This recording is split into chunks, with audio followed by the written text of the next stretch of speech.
Bonjour à tous, bienvenue pour cette nouvelle vidéo. Donc la thématique de cette vidéo c'est le slice. On va voir pourquoi vous faites du slice, principalement driver mais aussi sur les autres clubs. Pour info, n'oubliez pas, j'ai créé un groupe Facebook avec du contenu un peu différent que sur cette chaîne, assez complémentaire, donc n'hésitez pas à aller faire un tour. Le lien est en description. Et aussi, comme j'avais pu vous dire, oh il y a du vent là aujourd'hui, ça souffle bien.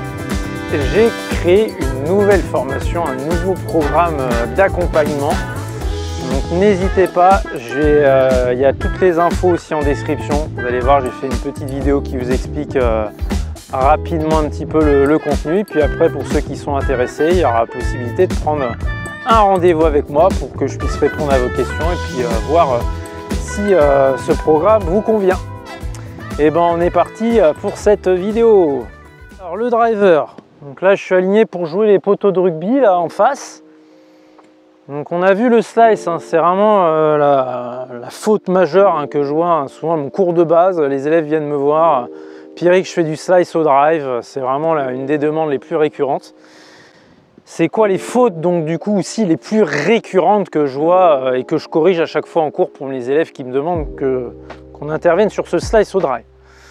Première faute, donc pour vous la montrer, on va reprendre la procédure des clubs au sol. N'hésitez pas à aller voir la vidéo sur l'alignement où j'en parle un peu plus en détail. Je vous mettrai le petit pop-up en haut à droite normalement de votre écran pour aller la voir. Puis on la rajoutera aussi en description. Alors ça y est, là j'ai mis le club au sol. Faute que je vois souvent, les joueurs ont tendance, je vais même me mettre face à vous, ont tendance, ils mettent bien la balle à gauche, pas de problème, mais après ils placent leur tête en face de la balle. Et si je place la tête en face de la balle, ouais, j'ai une ligne d'épaule, on va le voir, je vais vous montrer de l'autre côté, qui est orientée à gauche. Ouais, je vous montre de ce côté-ci. J'ai bien placé ma balle par rapport au pied, mais je mets le nez en face de la balle. Et là, je me retrouve, vous voyez, avec une ligne d'épaule à gauche. Et si ma ligne d'épaule est à gauche, mon club va aller dans ce sens-ci, de l'extérieur vers l'intérieur, et va créer cet effet. Justement, n'hésitez pas, il y a une très bonne vidéo qui pourra vous aider aussi pour corriger vos slices. C'est la vidéo comprendre les effets. Donc, faites attention à votre ligne d'épaule. Et pour que la ligne d'épaule soit correcte, on rappelle au driver, il faut bien que votre nez soit en face de l'arrière de la tête de club et non pas en face de la balle. Voilà, donc ça, c'est la première faute que je vois souvent. Deuxième faute qui provoque du slice, c'est d'engager vers la balle et non pas vers la cible.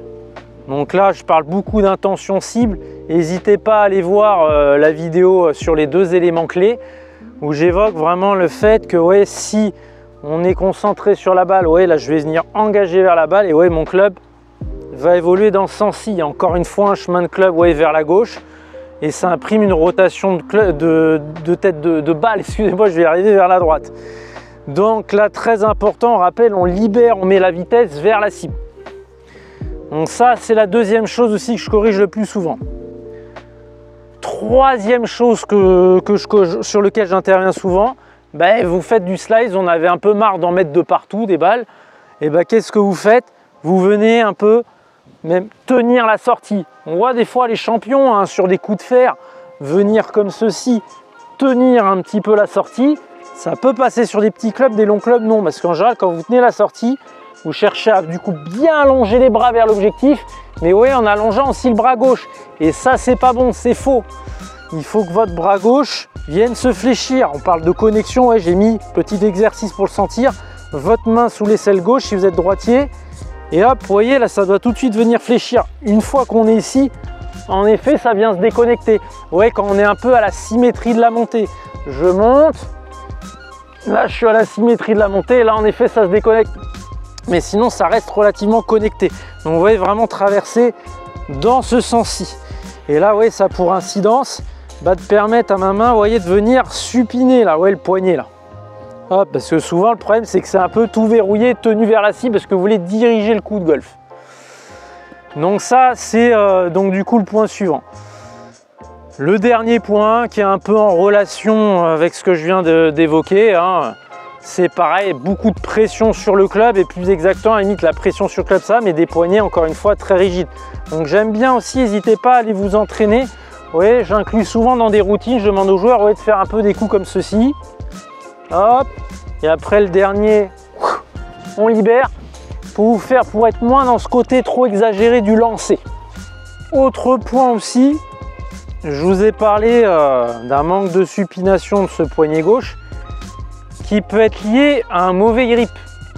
Souvent, plutôt le débutant, mais je vois même chez les joueurs plus confirmés, le réflexe c'est d'être quand même très en paume. N'hésitez pas à aller voir la vidéo sur le grip, mais on rappelle, voilà, si j'ai une main qui est trop comme ceci, où je ne vois pas les deux bosses, je ne vois pas la partie charnue dépasser de l'autre côté, ben là, si je suis ici, difficile de supiner. Si je suis là, ça va être facile, mais attention, si vous le faites trop, ben après les balles vont aller à gauche. Pareil pour la main droite, hein. Souvent ce qui se passe, vous allez corriger votre main gauche, hop, et après du coup votre main droite va être trop, comme on dit, trop forte, trop tournée de ce côté-là, et après ça risque pour le coup après de faire des balles à gauche. Mais voilà, venez contrôler un petit peu votre grip. On rappelle, hein, des mains trop tournées vers la gauche, bah, vos balles risquent d'aller à droite. Et les balles des mains trop tournées vers la droite, on va y arriver pour le droitier, les balles risquent de tourner à gauche. Donc contrôlez surtout votre grip de main gauche. Voilà, avec les repères, les deux bosses, la plissure de l'autre, la partie charnue pardon, de l'autre côté. Voilà, donc allez voir si vous voulez un peu plus de détails ma vidéo sur le grip, que je vais afficher en haut à droite et puis je mettrai aussi en description. Voilà messieurs dames, on a fini avec cette vidéo. Donc n'oubliez pas, voilà, de vous ajouter si vous le souhaitez sur le groupe Facebook si vous voulez un peu plus de contenu et en plus du contenu vous allez voir assez complémentaire. Et aussi, bah, comme je vous ai évoqué, n'hésitez pas à aller voir aussi en description mon nouveau programme d'accompagnement, voilà, pour vous pitcher un peu le truc un peu rapidement. Il y a des cours de prévus à distance pour ceux qui ne sont pas en Bretagne, et puis entre ces cours, du suivi, hein, quasiment 7 jours sur 7, donc avec tout un programme de formation, avec une petite application qui vous est dédiée. Donc n'hésitez pas à aller voir tout ça en description. Et ben on se dit à la prochaine, ciao ciao.